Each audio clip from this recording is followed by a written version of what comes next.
Hello everyone, मैं ममतेश गुप्ता। आज देखेंगे सी टेट का प्रीवियस पेपर जो फरवरी 2023 में हुआ था। और इस पेपर का हमने एक पार्ट पहले कंप्लीट कर लिया है। अगर आपने नहीं देखा है तो मैंने इसी वीडियो के डिस्क्रिप्शन में सी टेट की प्रीवियस पेपर की जो जितने भी मैंने पेपर कराए हैं उन सब का लिंक दे दिया है, उन सब की प्लेलिस्ट का लिंक दे रखा है। तो तो आप इस वीडियो के डिस्क्रिप्शन में जाकर देख सकते हैं। और साइड में ये जितनी भी प्लेलिस्ट लगी हुई हैं आपको मैं दिखा रही हूँ। ये सारी मैंने ही पढ़ाई हैं, खुद ने पढ़ाई हैं। सी टेट का प्रीवियस पेपर और जितनी भी एनसीईआरटी के बुक हैं वो मैं पूरी कंप्लीट करा रही हूँ। 6 से 8 तक की वही आती हैं। मैंने देखा है उनसे बाहर कुछ नहीं आता है। तो प्लीज आप इस वीडियो के डिस्क्रिप्शन में इन सारी प्ले लिस्टों के लिंक डले हुए हैं और उनको जाकर एक बार देख लीजिए। अगर आपको कुछ अच्छा ना लगे तो कोई बात नहीं है, एक बार आप जाकर प्लीज मेरे कहने से विजिट कीजिए चैनल पर। आइए शुरू करते हैं। क्वेश्चन नंबर 47 और देखिए 47 से पहले वाले हमने पहले पार्ट में देख लिए हैं।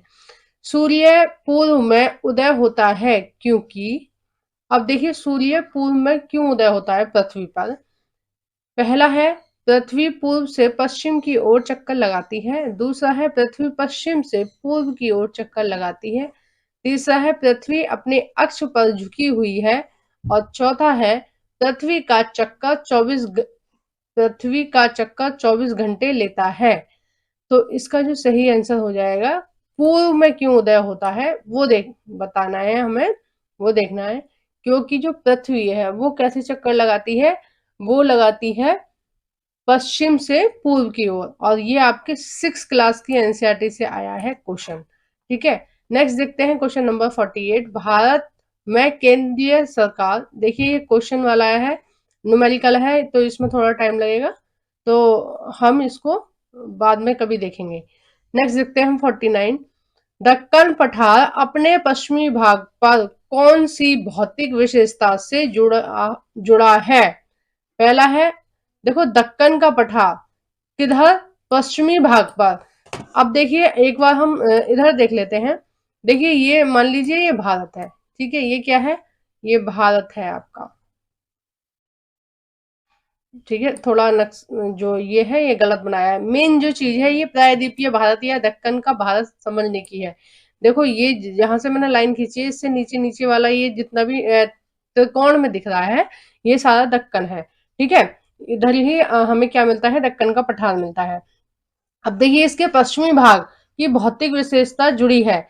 पश्चिमी भाग कौन सा हो गया, ये वाला हो गया पश्चिमी भाग। ठीक है, पश्चिमी भाग कौन सा हो गया, ये वाला।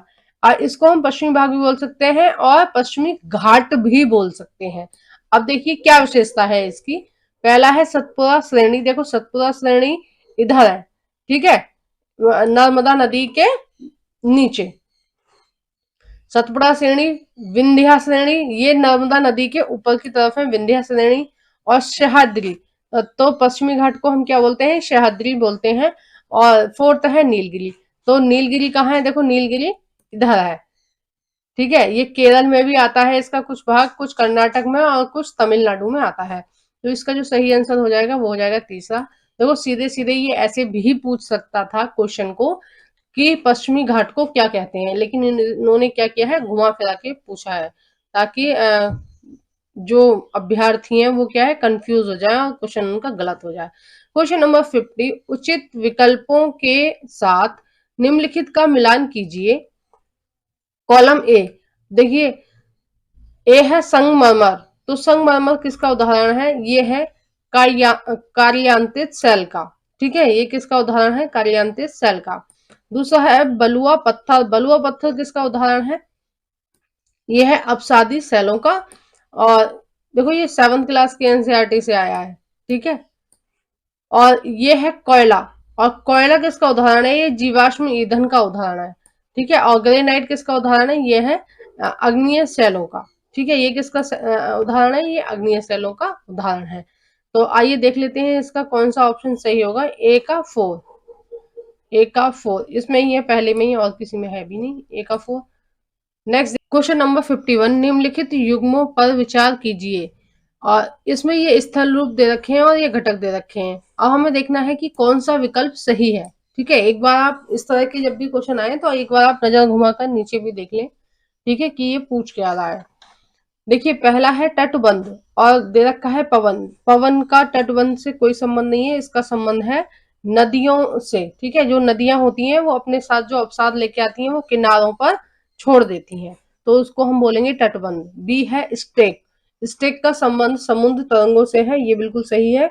जो समुद्र की तरंगे हैं, ठीक है, जो समुद्र की तरंगे हैं वो आती हैं और ऐसे जो साइड जो उसके समुद्र के किनारे होते हैं या समुद्र के बीच की चट्टानें होती हैं उन पर क्या करती हैं, वो आके अपना बल लगाती हैं। ठीक है, इस तरह से पानी आएगा बार बार बल लगाएगा। अगर चट्टानें कमजोर हैं तो वो क्या करेंगी, वो यहाँ से खाली होती चली जाएंगी, यानी टूटती चली जाएंगी नीचे से, और ऊपर से वो थोड़ी सी रह जाएंगी, तो बाद में क्या होगा, वो ऊपर वाला हिस्सा भी टूट के गिर जाएगा। ठीक है, तो जब मान लीजिए इतना ही इसने पानी ने हटा दिया और इतना रह जाएगा, तो ये भी क्या है, टूट के गिर जाएगा बाद में।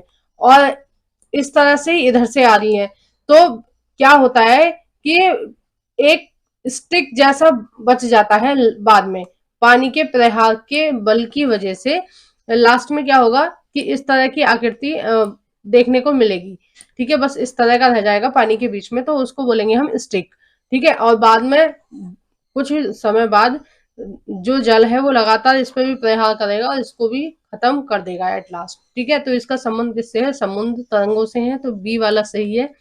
सी है छत्रक शैल। तो छत्रक शैल का संबंध नदी से नहीं है। छत्रक शैल का मतलब किससे है, छत्रक शैल का मतलब है जो रेगिस्तान होते हैं ना, एक बार मैं आपको बता देती हूँ। जो रेगिस्तान होते हैं वहां पर जो पवनें चलती हैं, ठीक है, वहां पर क्या है, जो पवनें चलती हैं उस उन पवनों की वजह से इस तरह की मशरूम देखा होगा आपने, सब्जी वालों के पास मिल जाता है जो मशरूम होता है ना, इस तरह का। तो मशरूम के आकार की आकृति बन जाती है, उनको बोलते हैं छत्रक शैल। क्या होता क्या है कि जो पवन है वो क्या करती है, वो नीचे से मिट्टी को हटा देती है। ठीक है, और ऊपर इस तरह की आकृति बनती रहती है, नीचे से वो हटाती रहती है, तो इस तरह की आकृति बन जाती है, उसको बोलते हैं हम छत्रक शैल। और डी है हिममोड़। का संबंध किससे है, हिमनद से है। तो देखो हिममोड़ क्या होता है, हिममोड़ होता है कि जिस तरह से जो नदी है, नदी के आसपास जो कचरा जम जाता है उसको हम क्या बोलेंगे, तटबंध बोलेंगे। ठीक है, एक तरह से तट को वो बांध रहा है। ठीक है, तटबंध बोलेंगे उसको। और इसी तरह से जो हिमनद है वो भी अपने साथ कुछ अवसाद लेके आती हैं, तो वो भी क्या है, उनके किनारों पर जम जाता है, हिम नदों के किनारों पर जम जाता है, उसको हम बोलते हैं हिम मोड़। ठीक है, तो इसमें बी और डी सही हो जाएंगे आपके, बी और डी सही है। नेक्स्ट देखते हैं क्वेश्चन नंबर 52।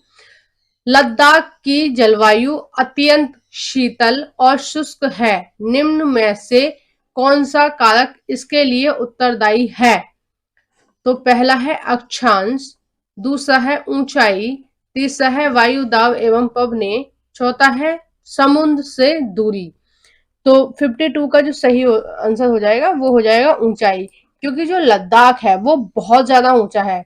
ठीक है, तो वहां पर क्या होता है, पूरे वर्ष भर जो वहां की जलवायु है वो क्या है, माइनस में रहती है। ठीक है, माइनस में रहती है, यानी कि पूरे वर्ष वहां पर बर्फ जमी रहती है और किसी भी तरह की नमी वाली वर्षा नहीं होती। अगर वर्षा भी होगी तो कैसी होगी, बर्फबारी होगी। ठीक है, तो जो बर्फ की जो वर्षा होती है उस वो किस तरह से होती है, वो शुष्क होती है। तो लद्दाख की जो जलवायु है वो शीतल और शुष्क है, वो किसकी वजह से है, वो ऊंचाई की वजह से, क्योंकि वो बहुत ऊंचा है लद्दाख। और देखो ये 7th क्लास के एनसीईआरटी से आया है, ठंडा रेगिस्तान वाले टॉपिक से आया है, और देखो ये भी 7th क्लास की एनसीईआरटी से ही आया है आपका क्वेश्चन। ठीक है, नेक्स्ट देखते हैं 53। निम्नलिखित कथनों ए तथा आर को पढ़ें तथा सही विकल्प का चयन कीजिए। अभिकथन है ए, कम तापमान वाले क्षेत्रों में वायु ठंडी होती है। और नेक्स्ट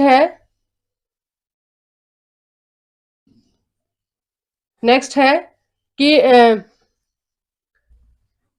कारण है आर, ठंडे क्षेत्रों में वायु भारी होती है। तो देखो ये दोनों ही सही है, कि जब तापमान कम होगा तो वायु कैसी होगी, ठंडी होगी, और तापमान ठंडी होगी और वायु कैसी होगी, भारी भी होगी।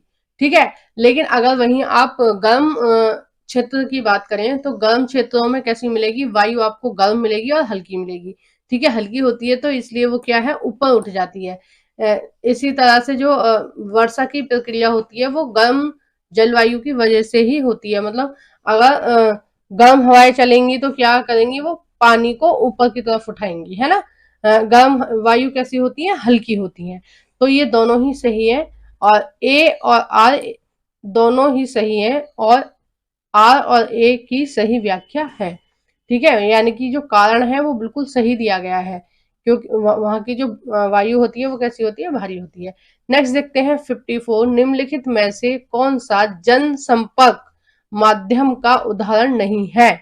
अब देखिए कौन सा जो चीज है वो जनसंपर्क माध्यम का उदाहरण नहीं है। पहला है समाचार पत्र। समाचार पत्र है, कोई भी हम सूचना दे रहे हैं तो हम उसे समाचार पत्र में निकालेंगे तो वो जनसंपर्क में जाएगी, यानी कि जनता के पास जाएगी। रेडियो है, सेलुलर फोन है और टेलीविजन है। तो इसका जो सही आंसर हो जाएगा वो हो जाएगा तीसरा, सेलुलर फोन।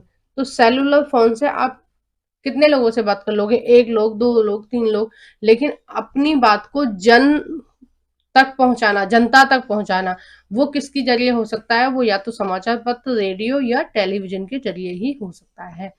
नेक्स्ट देखते हैं क्वेश्चन नंबर 55, भूमध्य सागरीय प्रकार की वनस्पतियां कहाँ नहीं पाई जाती हैं। देखो भूमध्य सागरीय प्रकार की वनस्पतियां कहाँ नहीं पाई जाती हैं, वो देखना है हमें। पहला है यूरोप, अफ्रीका एवं एशिया के भूमध्य सागर के समीप वाले प्रदेशों में। तो देखो यहाँ पर तो पाई जाती हैं, भूमध्य सागर के जो आसपास है का जो क्षेत्र है वहां पर तो पाई जाती हैं। दूसरा है संयुक्त राज्य अमेरिका के कैलिफोर्निया, कैलिफोर्निया में भी पाई जाती हैं, है ना। और तीसरा है दक्षिण पश्चिमी अफ्रीका, तो दक्षिण पश्चिमी अफ्रीका में भी महासागरीय प्रकार की वनस्पतियां पाई जाती हैं, लेकिन उसके पूर्वी घाट पर नहीं पाई जाती हैं, क्योंकि जो पूर्वी घाट वाला स्थान है अफ्रीका का, वो कैसा है, वहां पर ठंडी जलवायु वायु चलती है। ठीक है, वहां पर कैसे चलती हैं, ठंडी वायु जल धाराएं चलती हैं, तो उसकी वजह से वहां पर भूमध्य सागरीय प्रकार की वनस्पतियां नहीं पाई जाती हैं। नेक्स्ट देखते हैं क्वेश्चन नंबर 56, निम्नलिखित संसाधनों पर विचार कीजिए। अब देखो ये संसाधन दे रखे हैं, अब हमें देखना क्या है वो देख लेते हैं। पहला, उपयुक्त में से कौन सा या से प्राकृतिक संसाधन नवीकरणीय संसाधन के उदाहरण हैं। क्या देखना है हमें, हमें देखना है नवीकरणीय संसाधन के उदाहरण। पहले आप इसको पढ़ने मत लग जाना, ठीक है। जब इस तरह से कोई बड़ा सा क्वेश्चन होता है तो उसका एक बार नीचे देख लेते हैं कि वो क्या पूछ रहा है। पहले आप ऑप्शन पढ़ोगे, फिर नीचे वाला पढ़ोगे, फिर दोबारा ऑप्शन पढ़ोगे, तो आपका दुगना दुगना टाइम खराब होगा। ठीक है, तो पेपर में आपको सबसे पहले पहली लाइन पढ़नी है। अगर इस तरह से कुछ बड़ा क्वेश्चन है तो पहले उसकी नीचे वाली लाइन पढ़नी है कि ये इनमें से क्या पूछ रहा है। ठीक है, एकदम से नहीं, पहले शुरू से ही नहीं पढ़ना है क्वेश्चन, थोड़ी सी स्ट्रेटेजी बना के चलते हैं, तभी जो पेपर है उसमें टाइम हमारा बच पाता है। तो देखते हैं, पहला है अभ्रक। देखो नवीकरणीय वाला देखना है, यानी कि हम उसका कितना भी इस्तेमाल करें वो दोबारा से हमें प्राप्त हो जाएगा, उसको बोलेंगे हम नवीकरणीय। ठीक है, तो देखिए पहला है अभ्रक, तो अभ्रक तो होगा नहीं। ठीक है, एक अभ्रक कैसा है, ये खनिज संसाधन है, और जो जितने भी प्रकार के खनिज संसाधन है उनको हम एक बार हम इस्तेमाल कर लेंगे तो वो हमें दोबारा नहीं मिलेंगे। ठीक है, क्योंकि उनको दोबारा बनने में करोड़ों वर्ष लग जाते हैं, इसलिए पहला नहीं है। ठीक है, अब देखते हैं दूसरा, बी है वन। तो वन जो है वो हमें अपने आप प्राप्त हो जाते हैं बिना हमें उगाए, बस बशर्ते हम उन्हें काटे ना, हम उन्हें नुकसान ना पहुंचाएं। अगर हम वनों को नुकसान नहीं पहुंचाएंगे ना, तो वन क्या है, नवीकरणीय संसाधन है, वो अपने आप उगते रहते हैं। ठीक है, अपने आप बीज इधर उधर बिखरते रहते हैं और अपना पेड़ उगते रहते हैं, बारिश के पानी से उनकी अपने आप ही सिंचाई हो जाती है। सब कुछ उनका जो काम है वो प्रकृति ही देखती है, तो वो क्या है, नवीकरणीय है। सी है प्राकृतिक गैस, तो प्राकृतिक गैस नहीं है। एक बार आप यूज कर लेंगे तो इसको भी लाखों वर्ष लगते हैं, इसलिए ये भी नवीकरणीय संसाधन नहीं है। डी है मृदा। देखो मृदा की एक प्रक्रिया है, वो कुछ सालों में मृदा भी तैयार हो जाती है। तो मृदा भी आपके 8th क्लास की एनसीईआरटी में है, हिस्ट्री में मृदा वाला चैप्टर, तो वहां से ये क्वेश्चन आया है। तो मृदा भी क्या है, एक नवीकरणीय है। और जो जल है, जल तो नवीकरणीय है ही, बस ये मृदा जल और वन हम क्या करते हैं, हम इनको ठीक से इस्तेमाल नहीं करते हैं, इसलिए इनकी कई बार कमी देखने को मिलती है कई क्षेत्रों में, क्योंकि हमने क्या किया है, वहां पर हमने इनका दुरुपयोग किया है। अगर हम इन्हें ठीक से उपयोग करें तो इनकी कमी नहीं होगी, क्योंकि ये क्या है, नवीकरणीय संसाधन है। तो इसका जो सही आंसर हो जाएगा वो हो जाएगा बी, डी और ई। नेक्स्ट देखते हैं क्वेश्चन नंबर 58। कर्ज का जाल ग्रामीण इलाकों में मुख्यतः डैश के बीच एक शोषणकारी संबंध को दर्शाता है। पहला है साहूकार और छोटे किसान, दूसरा है छोटे किसान और खेतीहर मजदूर। देखो जो मजदूर होते हैं, यानी कि जो खेतों में काम करते हैं मजदूर, वो ऋण नहीं लेते हैं। उन्हें क्या जरूरत है ऋण लेने की, वो क्या है, वो तो दहाड़ी पर अपना काम करते हैं खेतों में, ठीक है, तो ये वाला नहीं है। तीसरा है भूमिहीन, ये यानी जिनके पास भूमि नहीं है, भूमिहीन खेती हर संबंधी मजदूर और ग्रामीण सहकारिता। और चौथा है ग्रामीण सहकारिता और साहूकार। देखो साहूकार और सहकारिता तो क्या करते हैं, ऋण देते हैं, ठीक है, उनका कोई शोषण नहीं होता है। तो जो सही है विकल्प वो हो जाएगा पहला, कि साहूकार और छोटे किसान, यानी कि जो साहूकार है वो किसका शोषण करते हैं, वो करते हैं छोटे किसानों का, ठीक है।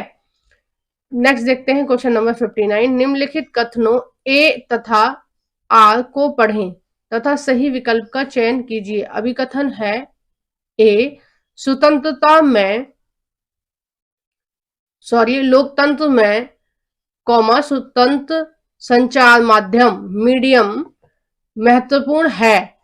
कारण है आर, संचार माध्यम या मीडिया से प्राप्त सूचनाएं विश्वसनीय होनी चाहिए, ना कि पक्षपातपूर्ण। तो इसका जो सही आंसर हो जाएगा वो हो जाएगा पहला, कि ये ए भी सही कह रहा है कि लोकतंत्र में किस तरह का मीडिया होना चाहिए, स्वतंत्र होना चाहिए, ठीक है, कि वो निष्पक्ष भाव से बात को कह सके। और नीचे वाले में जो कारण दिया गया है वो यही दिया गया है कि क्यों होना चाहिए स्वतंत्र, वो इसलिए होना चाहिए ताकि वो विश्वसनीय सूचना दे सके मीडिया, और बिना पक्षपात के बात कर सके, ठीक है। तो इसका जो ऑप्शन हो जाएगा वो हो जाएगा पहला ही सही। नेक्स्ट देखते हैं क्वेश्चन नंबर 60।